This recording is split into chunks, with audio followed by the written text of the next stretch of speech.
Hello everyone. A couple of months ago, a company called Dehancer reached out to me to test their film emulation plugin with over 60 film profiles, print films, effects such as grain, halation, and bloom. I'll start by saying that I'm in no way, shape, or form a professional colorist. The images that you will see are based on my personal preference on what I see best.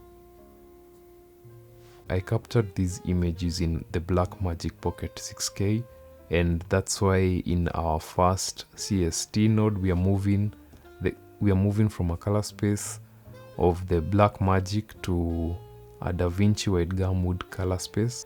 And then in our second node is where I've done various log adjustments to the image to achieve a good Rec 709 look. I'll show you what the adjustments have done to the image. These are mostly in the contrast and the balance of the darks and the lights of the image. Then in the third node is where I have my second CST node that is moving us from the DaVinci White Gumwood color space and taking us to the Rec 709 color space that we are then going to feed into the fourth node where I have the Dehancer plugin. So in our fourth node, which at the moment I have turned it off so that we can see the difference from the original image and what Dehancer is doing to grade our image. Let's turn on the node.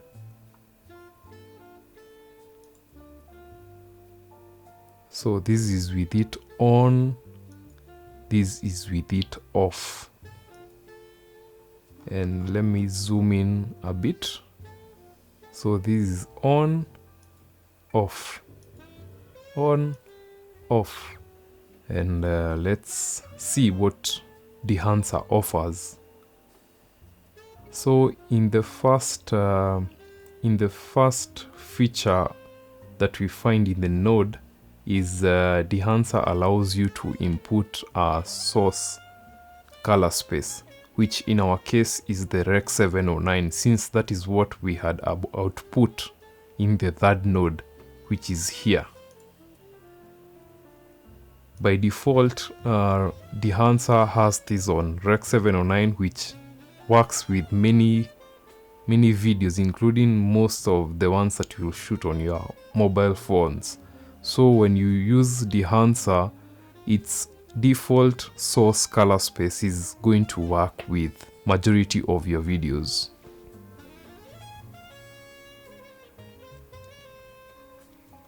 Next, we are going to move to Film Developer, which in my case I have it disabled because I am not using it for this instance. Next, we have the film profile, and my selection for this is the Fuji Eterna. Let's see its full name, Fuji Eterna Vivid 500. And you have so many film profiles to choose from Kodak ones, Konica. We have Fuji Color film profiles, and you are spoiled for choice when it comes to film profiles. I think we can go through a few and see the various changes it's going to make in our image. Pay attention to our image as it changes. So I'll put this back to my selection, which was the Fuji Eterna Vivid 500. Next is the film compression. So to my understanding, what this does in film, you find the highlights have beautiful roll-offs, and they're kind of diffused. Would be the word for I think would be the perfect word for me to use. Let's turn that off and on. Pay attention to the highlights and the whites. specifically the whites. Off, on, off, on. So my choice is to have it on for this case. Then expand, I have it off. Then for the print, since we used a Fuji film profile, my choice for the print profile is the Fuji 3513 print film.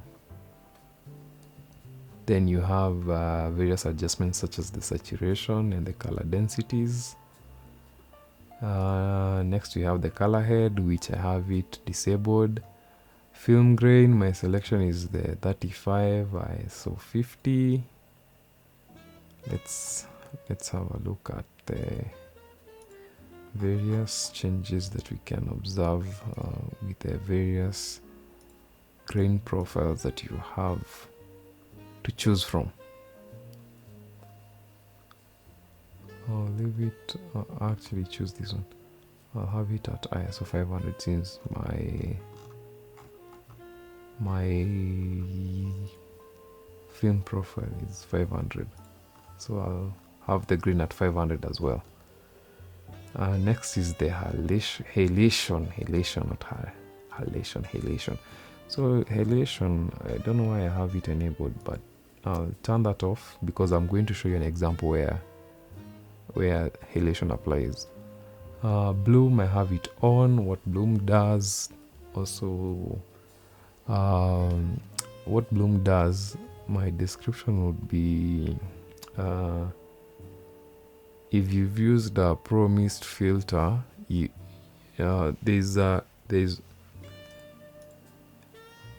mostly affects the highlights. Let's see, off, on, off, on. So what bloom does, diffuses the highlights as well and spreads them. If you look at this line, when I have it off and when I have it on, it's kind of looks like the white spread into this section. Then film damage, I have it on off, but what this does, it emulates the various damages that you have in the imperfections of shooting on actual film, like dust. So when you have that enabled, it emulates that as well. I don't know if I'm going to, it's going to be visible in example, but have it on off. Then film breadth, to my understanding, this is the various changes in the tint parameters, such as the tint and the temperature of film. So I have that on off. Gate weave is the movement of film as it passes through the gate of a projector, the movements. So for my case, I have it on off. Overscan, this is quite interesting. Let's see what it does. I have it enabled. Then for the gate type, let's choose a Super 16. For the let me select this Ultra 16. Yes, because there's in these parameters there's something I'm going to demonstrate. So for the scale, you can change that. You can either take it up or take it lower. Then for the gate defocus, what that does, it softens the edges of this gate. Let's do that. Have a look at the edges, they get soft. Then you have vignette. Let me turn this off. Let me turn that off. Then vignette, the edges, it darkens the edges. Then you can play around with the values to select a specific look. But for this example, I'm going to have it on off. Then let's move to another feature in Dehancer. You can use its native false color indicators, which are a description of their exposure using the 16 zones which are here. But my recommendation is to use it on camera or to balance your image on camera before, as opposed to doing that in post. Let's look at other images and the various choices that I've made. For this image, I shot it specifically to demonstrate what halation does. Let's go to halation and let's zoom in, and I'm going to ask you to pay attention to the edges of the highlights of the image. Let's turn it on, off, on, off. So what halation does are the edges of the highlights. It creates a red glow, which is one of the properties of shooting on film. When you look at images that have been shot on film, especially in night scenes where we have lamps, there will be a glow around the highlights, which is red in color. Next, we're going to have a look at footage that was shot using the Air2S drone, where I'm just going to use a 2-node structure. The first node is for the various log adjustments that I've made to the image. Then the second node is where we have the Dehancer node. And let's see what Dehancer is doing to this image by turning this node off and on, off and on. And let's have a look at the various choices that I've made in Dehancer for this node. The first one is the film profile. My choice is the Kodak Vision 3 500T. Then compression, nothing. Expand, nothing. Print, my choice is the Kodak 2383 film print film. Contrast, I've set it to 2.3. Color density all the way to 100. Saturation all the way to 100. Next, film grain 35mm, ISO 500 was my choice. Halation, no need for it in this instance. Same thing goes to bloom. Film damage, no need for it in this instance. Film rate, same thing. Get wave, no. Overscan, no. Vignette, no. That's all with this image. And have a look at the changes we can see. Great. Next, we're going to have a look at this image that was shot on the Blackmagic Pocket 6K. In the print profile, my selection for the profile was Fujifilm 3513 film print. Please pay attention to the reds of the image based on the changes that I'm going to make.